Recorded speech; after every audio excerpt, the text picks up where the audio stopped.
We are extremely pleased that you are here.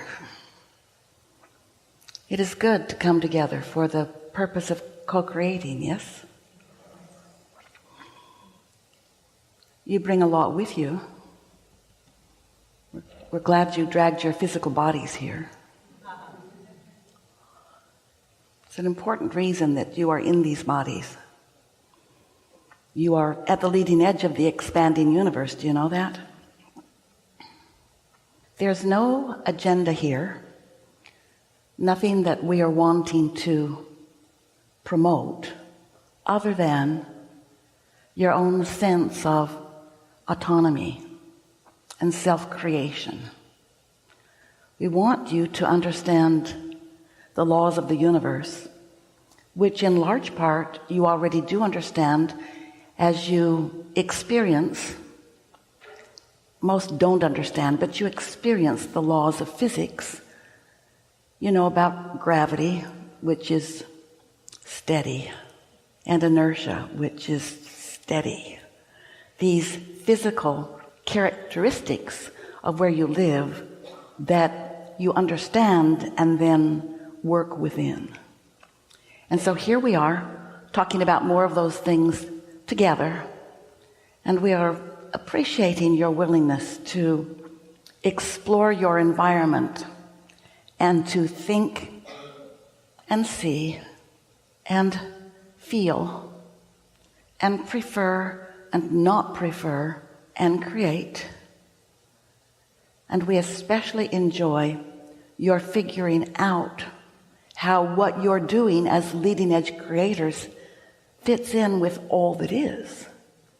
It's such a wonderful thing when you get it, that you are a vibrational being in a vibrational universe, and that vibration is what it's all about. Not words, not action, not opinions and rights and wrongs, although all of that's part of your choosing process. But you live in a universe that is based upon attraction. You are outputting a vibration based on a whole lot of things. Most are not doing it on purpose. Most are just reacting to things. And as you emit your vibration, the law of attraction matches you up. And during that process, you become more and more and more clear about what you prefer. In other words, there are two ways for you to know what we're talking to you personally, what your individual output is.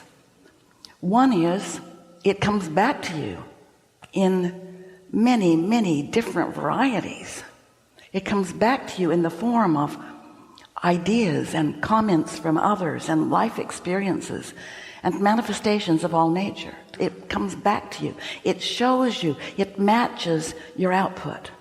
And you can also know what your vibrational output is because you have a guidance system, an inner being, who, when you, the consciousness that you know is you, the personality that you know is you, came forth into this physical, human time and space, the inner being part of you, that eternal part of you, remained non-physically focused, vibrationally in alignment with all that you have become, the loving, pure, positive energy being that is you.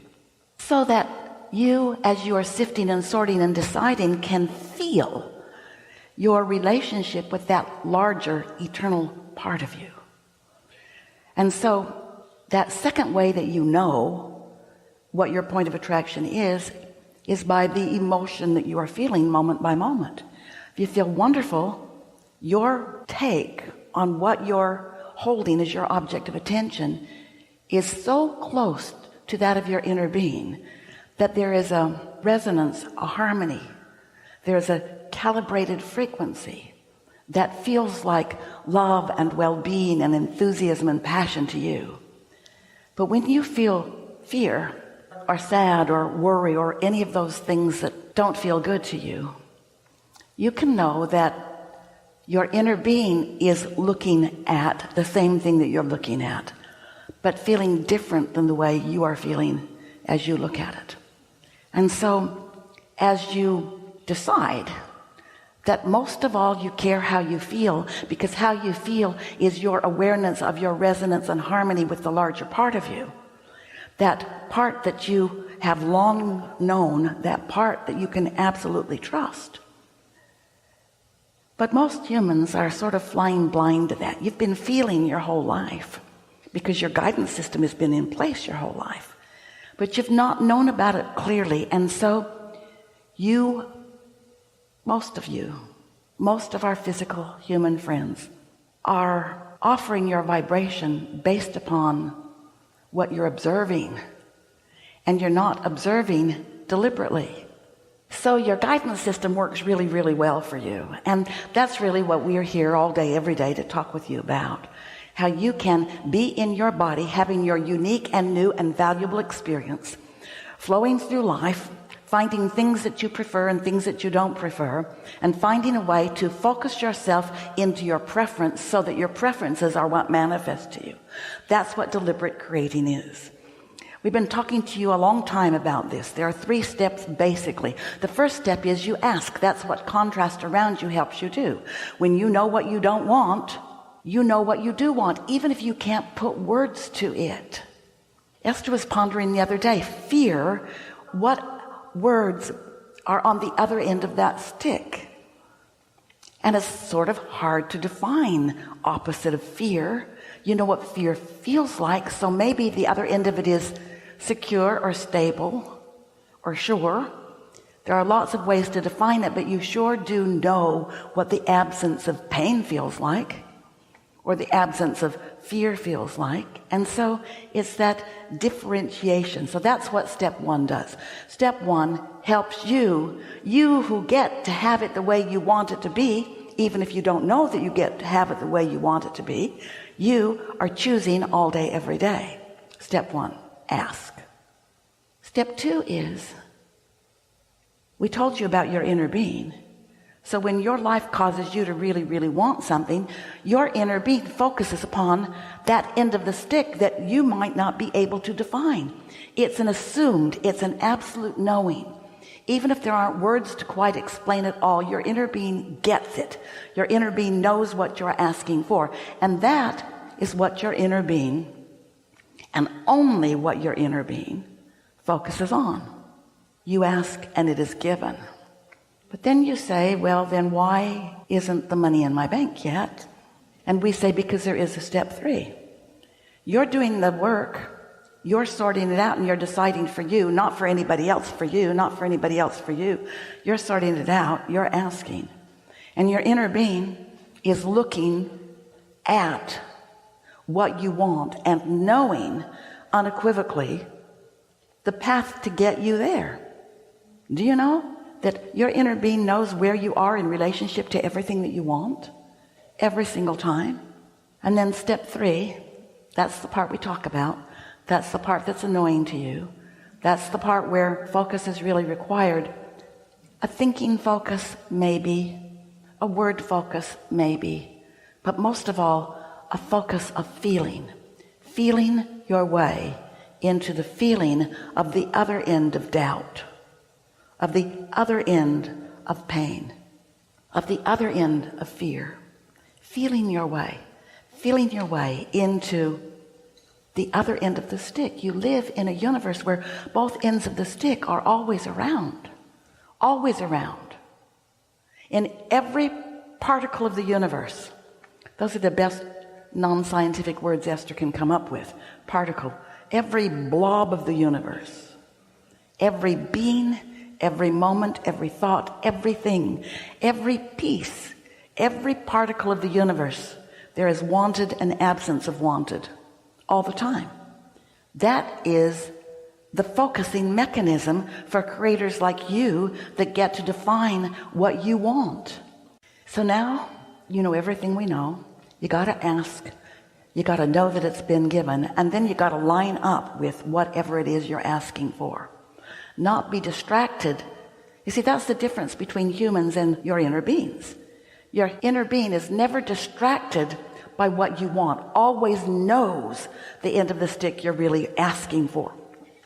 Whereas humans, you're often, most everybody, most all of the time, defensive about not having it the way you want it. And even though that's helping you to ask, and it's caused the universe to expand, and it's created a vibrational reality that future generations will benefit from, and you even could if you knew what you were doing.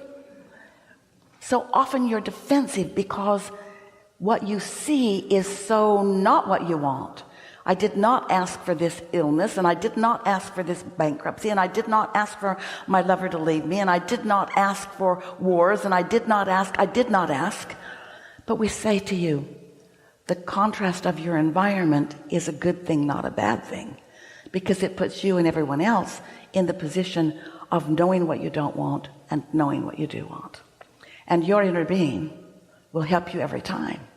But you've got to know how to access the power of non-resistance. And justifying or explaining or pushing hard against things is practicing the art of resistance. It's not practicing the art of allowing. You got to get into the allowing mode. Sometimes you think, and we don't blame you, it sounds like what we teach you, that you can be or do or have anything that you want. And sometimes that sounds to you like that means that you get to boss other people around, because that's satisfying, let's just face it.